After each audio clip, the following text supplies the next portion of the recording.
Hey guys, MeAdmiralStarks back with another video, and we're back with Tech 3 lineups for each nation after the merge, whenever the merge comes around. No one knows, so don't ask me. I don't know either. The Darkflow doesn't really tell me more than anyone else. And again, a little disclaimer, obviously these Tech 3s have been provided for us in the last 3 dev servers and blogs and so on, but there's probably still a chance that some of these things may change. And again, we completely exclude the premium squads from these videos because we just want to see what's available in the game for free for every tier, for every nation. So today it says USSR. We're doing the Soviets because we have already done the USA and Germany, and we've got Japan left to do. So tier 1, again, the matchmaking. Why are these tiers important? If you have missed the news on the matchmaking, I have made a video on that one, I believe, as well. Basically, you want to stick within your tier with all your tools, weapons, tanks, and planes. If you grab something from a higher up tier, you will be automatically tiered in a higher bracket. So basically, tier 1 and tier 2 are going to be matched into the same games, and then tier 4 and tier 5 will be matched into the same games, where tier 3 will have equal chances of getting down tier to 2 or up tier to 4.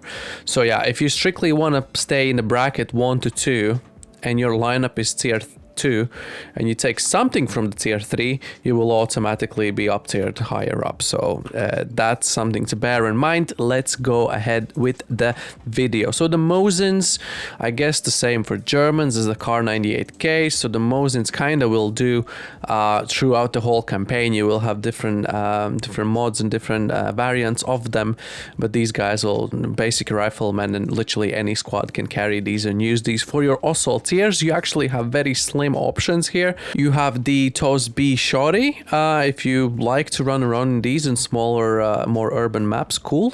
But the only assault weapon realistically for your assault tiers, medics and things like that, tankers and pilots, is going to be the PPD-34. Again, off the top of my head, can't remember how many rounds, doesn't look like there's too many in this one, but fast firing, a very solid gun for a tier 1 actually. When you compare to some of the slower firing German guns that they have in tier 1, this is actually really good.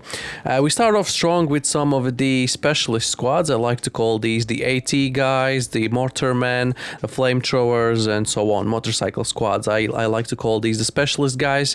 And we do have the PTR D41, which is way enough for like the early tanks in the game. And you have the RM38 mortar for a mortar squad. You can see that the gunner section here is empty. You have 0 LMGs, larger machine guns in tier 1, where for the tanks we have T60, which I actually know it's folded in with the T26. Both of these tanks are equally okay and equally trash. Then there's a BT7. I would try to focus straight away to get the BT7 because this is just all around solid tank for low tier play. And then there's a little menace of a T70, sometimes just absolutely refuses to die. So it really depends on your play style. Where it goes for the planes, we have the I-153M, the biplane. Probably would just try and migrate as soon as you can to some of the higher up planes as Yak-1 MiG-3. I can't really say I've played either of these. I don't know what's under these guys. I have for some others guys. I know that this one's having a T26 underneath. So that is actually largely empty gaps here in tier 1 for Soviets. Germans definitely had more stuff. I believe even maybe the Americans had more stuff. Moving on to tier 2, we keep going with all the different variants of the Mosin rifles, ending up with the Winchester up here that I really don't use, but I've seen people playing them and I guess enjoying them. And now in tier 2 we have the first Diakonov grenade, I believe it says launcher, the first rifle with the grenade mod. Down in the tier 2, and we're pretty much getting into the sweet spot for assault tiers with PPS 42 and a PPS 43. Solid guns, fast fire rate, easy to use. Either of these, they'll just work wonders. But again, you can see there are a lot of gaps all around here. Upgraded version of the PTR S41. Again, there are some tanks in tier 2 that this is actually going to be just enough.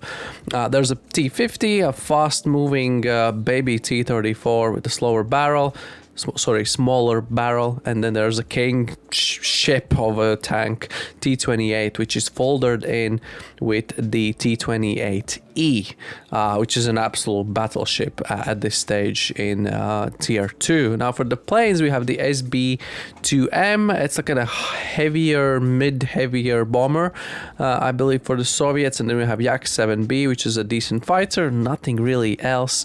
And then the Su-2 M82, amazing plane, terms very good slow speed, has a very good bomb loadout, and can even fend off some of the fighters. Now I believe the Yak-7B is folded in here with the P-40E from Stalingrad. So there's a P-40E under here, which I believe has like a 250 kilo bomb or something at tier 2. Fairly decent. Okay, again, but a lot of empty gaps. Maybe I'm just used to German Tech 3 and that was completely filled. Now we're moving on to tier 3, starting to get some of the SVTs and slowly towards the AVTs, but so far we only have the SVT-38, which I really like, semi-auto weapons. I'm just really bad at aiming, so I rather go pow pow pow, make sure I can get my shots on the target. Because if I mess it up with a single shot rifle, then at least I can just keep going with this one. For your probably, I don't know, engineers and radio squads, this is a very good weapon. Then there's an SVT sniper version, which again, I'm not a big fan of snipers altogether. And then we have the Mosin with the VPGS. You probably know what it is. I have no idea. That might even look like, I don't know, maybe it's like an AP mine or something, I don't know. But yeah, launcher thingy again in tier 3, and the PPSH-41 box mag. This is solid gun. You can pretty much bring this up all the way to tier 5 and it's going to perform flawlessly for you. DP27, for me it's a bit tricky to use it, but you get another version of LMGs here in tier 3. And finally, it looks like a trend, every nation gets a first flamethrower in tier 3, so that's kind of nice to see consistency in that kind of regard. So we got ROX 2 flamethrower in tier 3, followed by Panzerfaust 60. Again, people that have learned how to use it constantly kill me. I can't stand it, but these things apparently in good hands are really good. And RM40 upgraded version of a mortar, probably like lighter to carry, perhaps larger caliber. I'm not entirely sure what are the differences. And the first of the T-34s we have here in tier 3, solid choice. Probably you want to progress up to the 1941 version, which I believe has slight difference in terms of armor layout, but I guess not too much to actually worry about. And then we have the AL-237 folded in with something. I'm not entirely sure if I know. No, I have no idea what it's folded with. Then LA-5FN with rather small bombs, but it's a decent fighter, turns really well.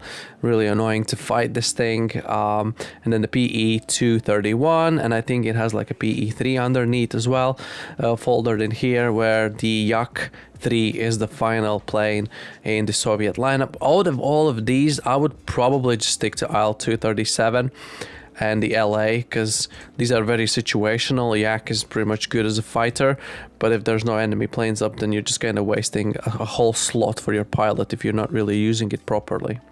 So that's tier 3 for you guys. Moving on to tier 4, we got the SVT-40, the next version of all the semi-auto weapons. Again, I use this extensively on my Soviets all around the squads. You get the sniper version as well, but again, you can see a lot of empty gaps. Actually, I never really noticed that. PPD-3438, it looks like with the drum mag, so I would imagine this probably comes with like 72 round mag or something. Pretty much all you can ask for. Fast fire rate, solid, decent recoil control. Then that's it. Like Soviets actually, it's funny how they're lacking the assault weapons, but they have actually a lot of them and very good. DPM for the LMG and DT-29. Again, I'm not really good at these, but people that have learned how to use them, they are just wondrous in their hands. Panzerfaust 100. Again, if you know how to use it, it's actually really, really good. ROX 3 upgraded version of the flamethrower, probably has a larger range of the flame here in tier 4. Then we have some of the heavies now. KV-1, is it gonna be viable tank in in tier 4? I think this is a tank that is in a place where if you put it too low, it's OP. If you put it too high, then it's again to weak. If this guy gets a down tier, it's going to be fun to play.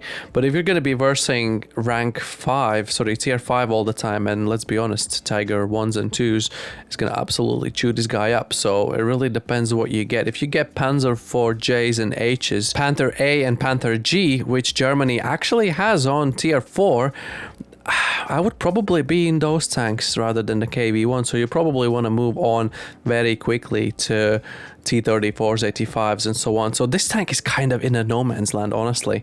And then for the planes, the Yak-9T with a larger caliber machine gun, I wouldn't fuss around with this. I would probably still bring the tier 3 IL-2 with me. A-20 Boston Mark III never really got on the par with this plane. It just feels useless in all of the aspects there are in this game. Moving on to tier 5, which is quite actually full compared to some of the other tiers.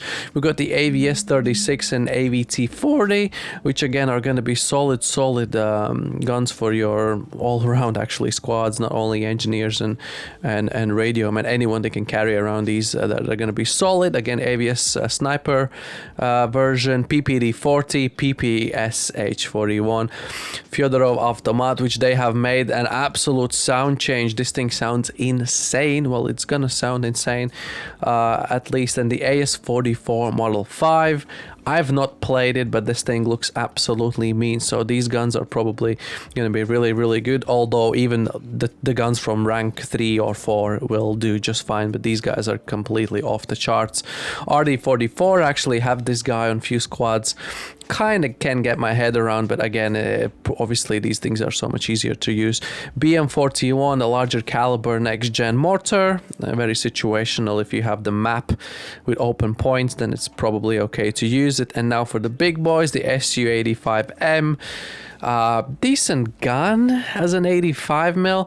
The armor is just it's sloped and all, and it's case style tank destroyer, but it's just really, really poor. I don't really know what it does here in tier 5. I don't think this should be in tier 5 because it just is so easy to destroy with the opposition. Even all the tier 4s, I believe, even the Panzer IV Js and Hs, not even Panthers, all of those guys are going to be able to cook this frontally, front plate, easy peasy.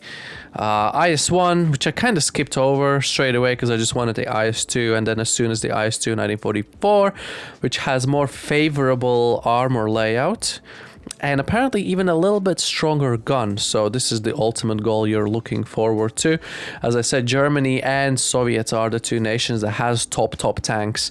USA kind of lacks behind in terms of firepower and armor. And not even going to mention Japan here. So yeah, this has been the Soviet Tech 3. Again, if you feel free to let me know what would be your lineups in each of the tiers, make sure you do that. And I'll see you guys in the next video, which is going to be the Japanese Tech 3. And then I had a request to do a premium tiers and so on. We can just go over the premium tiers in the next video out of all the nations.